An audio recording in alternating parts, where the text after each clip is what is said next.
আসসালামু আলাইকুম গাইসের করে গাইসেরা আপনাদের আকেম মাফা আবার হাজির হয়ে গেছে মিনি কিচেনে। মিনি কিচেনে আজকে নতুন একটা আইটেম হচ্ছে। এটা কিন্তু কি পিঠা কয় আমি নিজেও জানি না। একজনের কাছে চুষি পিঠা, আমাকে এক আপু কমেন্ট করছে আপু চুষি পিঠা বানাইও।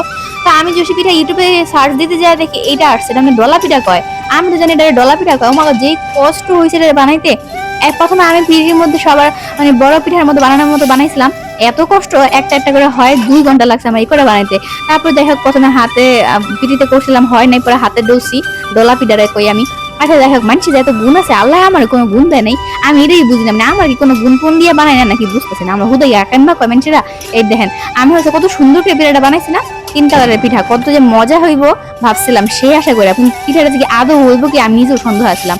তো পিঠাটা বহাইছে অনেক কষ্ট করে, দুধ মধ্যে দিয়ে এক পাতিল দুধ বহাই দিছি। দুধ অবশ্য বেশি দিছিলাম, মজা বেশি হইব দেখা। পিঠা গুলো সব নিচে পড়ে রয়েছে। তারপর কি করলাম, যাই হোক অনেক কষ্ট করে লাঠি ছিল রান্না করলাম। মিনি কিচেন রান্না করা এত সহজ কথা না। তারপরে হচ্ছে গিয়ে দুধটা বলক আনাইয়া পিঠাগুলো দিয়ে দিছি। আম্মু জানে বলছে এমন করছি।